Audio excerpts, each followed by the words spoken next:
Hello, it's Ashley here from Paper and Twine. Sorry I look a bit of a state. I've got a bit of a cold. Um, Today it is day 7 and we're going to make a Christmas gift. We are going to make some blackberry chutney. But first we need to go blackberry picking.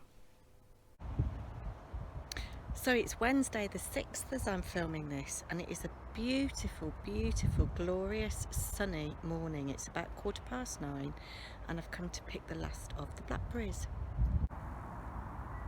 I've prepared my bag by putting a double layer of kitchen paper in the bottom so that it just preserves my bag.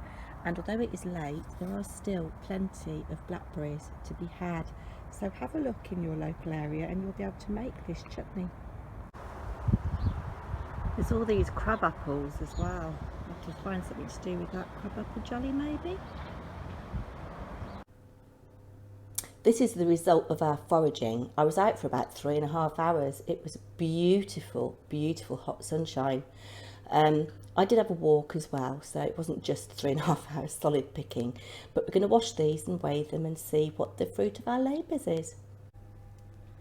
I've weighed and washed my blackberries and I had 1.8 kilos. I found a recipe online for chutney, blackberry chutney, and I needed 300 grams.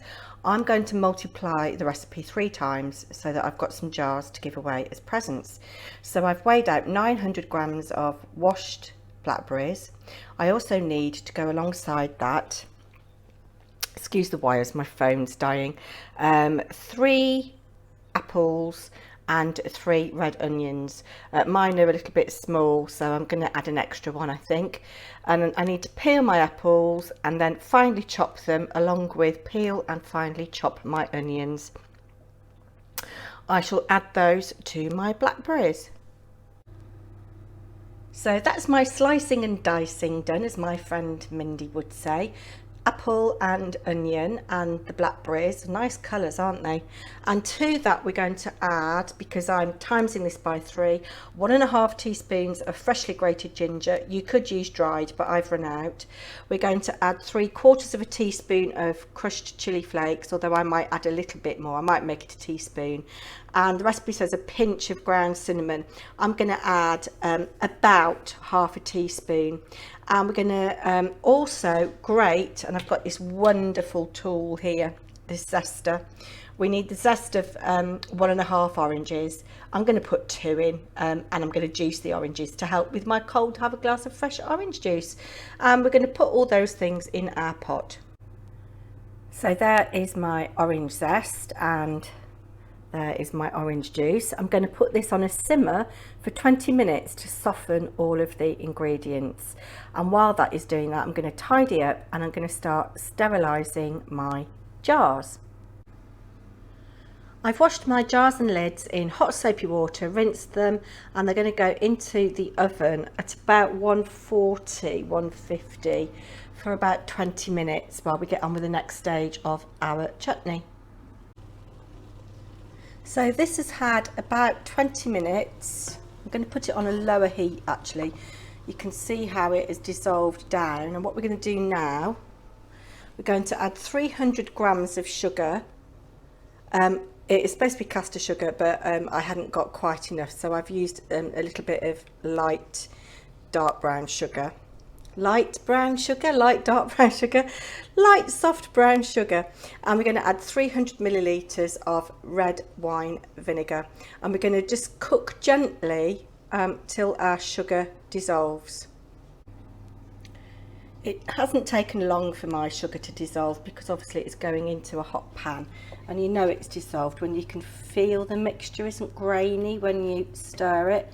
And what I'm going to do now is turn the heat up on this and bring it to a boil.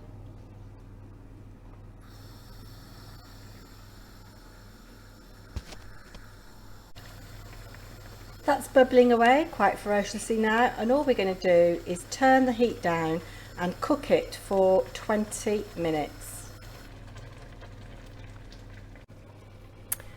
The recipe said to simmer this for 20 minutes or reduce the heat for 20 minutes, and that the chutney was done when a spoon dragged across the bottom left the pan clear. I've had to give mine a bit longer. I've given it about 40 minutes because I have trebled the quantities, but you can see it is kind of leaving the bottom of the pan clear. It's going to take a while to get this pan clean. I should have used my stainless steel pan, but I thought that I wouldn't get everything in, but we're fine. So what I'm going to do now is let this cool just slightly, turn the heat off, and then I'm going to spoon it into my jars. So here is the fruit of our labours this morning.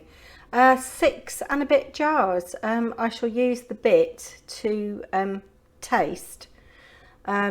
But although these jars seemed to have been filled up quite a lot, it's settling and leaving gaps. So I might use this bit in this jar to fill up these jars when it's all cool, I don't know.